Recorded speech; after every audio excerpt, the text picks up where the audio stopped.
To Salam Media. The time is around 20 minutes past 9. And joining us right now on Know Your Manifesto, a segment where we talk to various political parties leading to the 2024 general elections, discussing various things. Most importantly, what do they have to offer? Why you should be voting for them? And how are their preparations for the 2024 general elections coming along? And joining us in a bit from the Azanian uh, People's. Oh wait, I just got it wrong there. AZAPO. Okay, Azanian People's Organization is Jabu Rakwena. He's the Secretary for Publicity and Information, and he's joining us via StreamYard.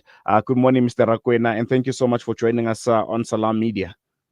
Good morning, Slylo, and thank you for so much for inviting us.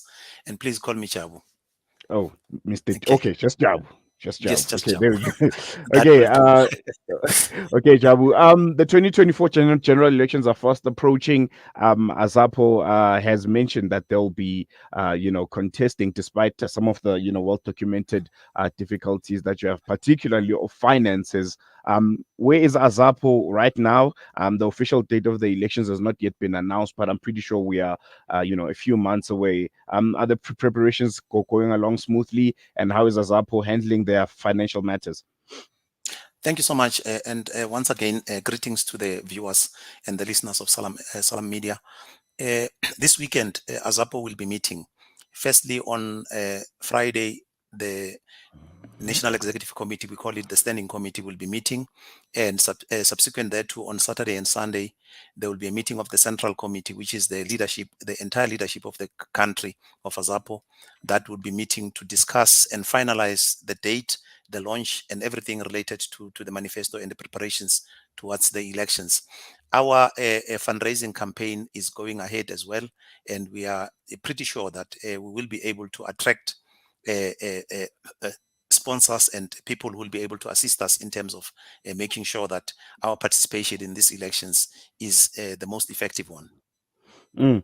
And looking at the current South African political landscape, I mean, it's not a secret that some of the parties that AZAP will be going up against have really really big budgets.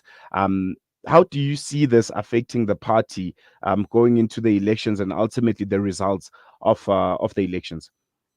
Maybe let me start by a quotation by Bob Marley. Bob Marley would or used to say, if money is the source of your happiness, then you will never be happy because money is numbers and numbers don't end. And we've seen this with the role that money is playing in our politics and in our elections, particularly. I mean, recently or a few years ago, there was a party political contestation. We're not talking about the national elections, party political contestations where figures over 1 billion were mentioned as playing a role. And to a great extent, that in itself impacts on what we would expect out of the outcome of the elections. Whether is it truly the will of the people that is talking, or is it people with deep pockets? And as Azapo we're saying, as a country, we need to seriously look into the role that money plays in our politics. And we should try by all means to see to it that we don't allow it to overcome the will of the people. Mm. Jabu, I think let's get into Azapo's manifesto. I think at the forefront of Azapo's manifesto is the issue of land. Looking at South Africa's current political landscape, is land still at the top of the agenda? There are so many issues that are currently going around. Issues like service delivery, for instance. There's also international relations coming into the fore, as we've seen with the issue of Israel and Palestine being at the forefront of our politics recently.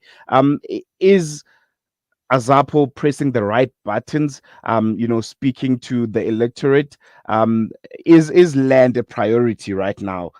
From what you've observed and from what you've drawn up from your manifesto.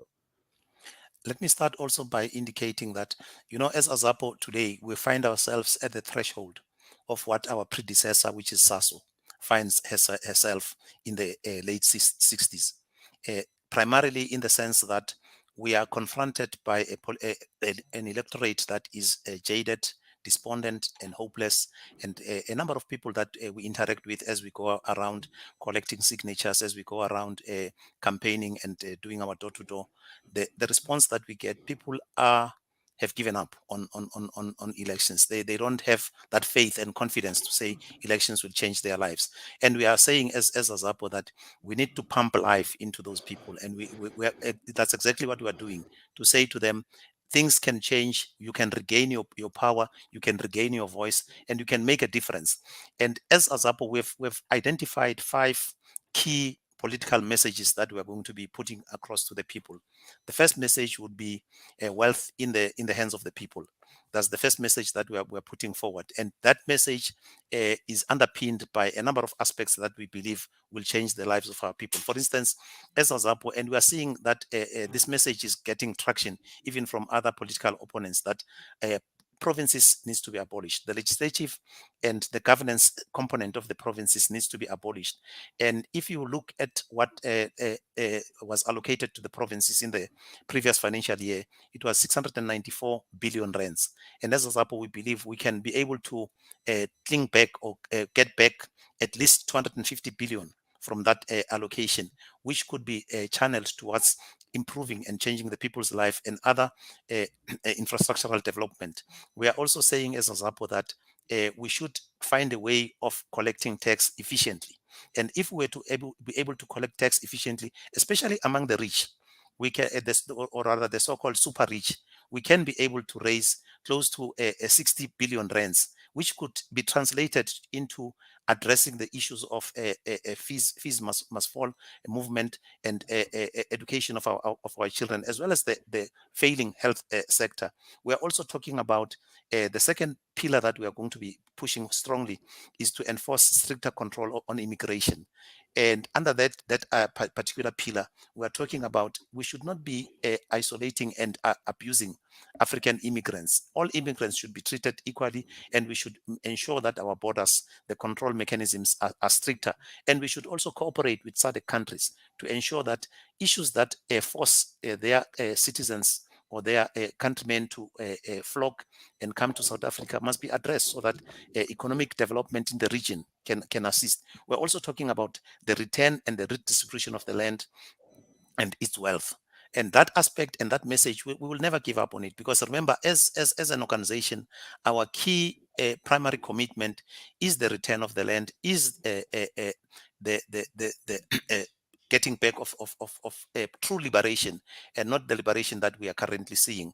And also, other pillar that we're talking about very strictly is the combat of crime and lawlessness. And the last pillar that we will also be focusing on is the improvement of the quality of life, as well as the health and education spheres. Mm, mm. Um, Jabu, the South African political landscape right now seems very saturated. There's a lot of political parties, 200 registered political parties, if I'm not mistaken, or even more than that.